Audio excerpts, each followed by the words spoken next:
Hey everyone, Vinayak here. I built a gaming rig recently which is placed in the hall and I was lucky enough to get permission to place it there.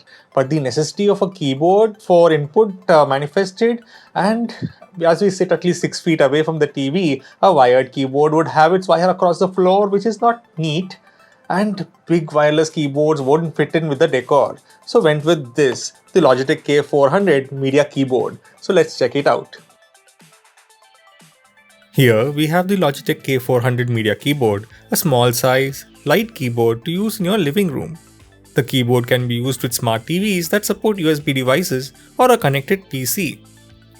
The box design is typical Logitech with the teal color box. Pricing is marked as $3995 but is actually lower on Amazon as usual. Let's open it up. It has this greyish black color, looks really nice. The keyboard has a plastic build and is not heavy at all. It felt fine in the hand. Nice and small, quite light too. The keyboard is not a Bluetooth keyboard, so we need a USB receiver which is stored away in the front of the box here. I would have missed it if it was not for the sticker. These are Logitech's unifying receivers which allow connecting multiple Logitech devices so that all your USB ports are not occupied. We have a simple instruction manual. The keys are quite close to each other. I have to check out the typing experience. On the back we have the K400 branding and the battery compartment.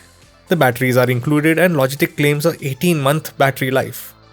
Not sure for how long daily use is calculated at, but I have had older Logitech keyboards and they have lasted quite long. Rubber pads allow keeping the keyboard in one place and not slide around, but basic use case would be in the hand or on the lap, so these pads would only help when placed on a flat surface.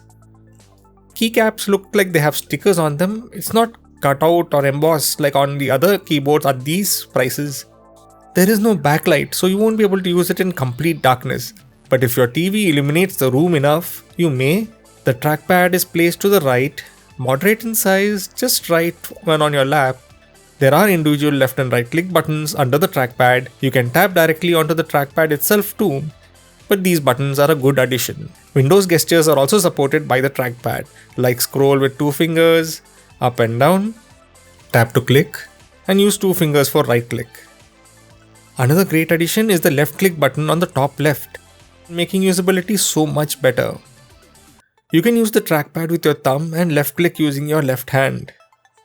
The keyboard is designed for right hand use as evident by the button placements. The receiver can be stored away in the battery compartment in this tiny little slot here. We have the on-off switch on the top right at the back of the keyboard. It's quite recessed and you can see if it is on or off by looking at the color under the switch. There are media shortcuts such as play, pause, volume up, down, mute, and more. These secondary function keys are generally activated, but if you want to hit the actual function keys, you would have to hold down the function key below. You could also use the Logitech Options software to use the function keys as default. The home, page up, page down keys are too small and the arrow keys are also very closely placed. I would have liked more space or bigger keys. Range is around 10 meters or 33 feet. I sit around 6 to 8 feet away, so have had no problems or interference and is quite accurate to type on. I also tried the keyboard with an Android phone using an OTG adapter and it works. So if you want a bigger keyboard for your phone or tablet, this works quite well. It won't work with iPads though, as this is not a Bluetooth keyboard and needs the receiver to work. I liked how its small size makes it almost hidden, but easy to access when required. Not being too big, it doesn't look out of place in the hall, and I would say it actually looks at home there. And the keys are packed quite close and it's fine for simple typing. The integrated trackpad is great. You can get bigger wireless keyboards and mouse combos at half the price, but this one looks awesome, don't you think? The keyboard has a plastic build and is not heavy at all. It feels fine in the hand. Once you get used to the spacing, typing on it is not difficult at all. But being a USB receiver based keyboard without Bluetooth, the price is a bit too steep and prices fluctuate between 2,500 to 3,200 rupees.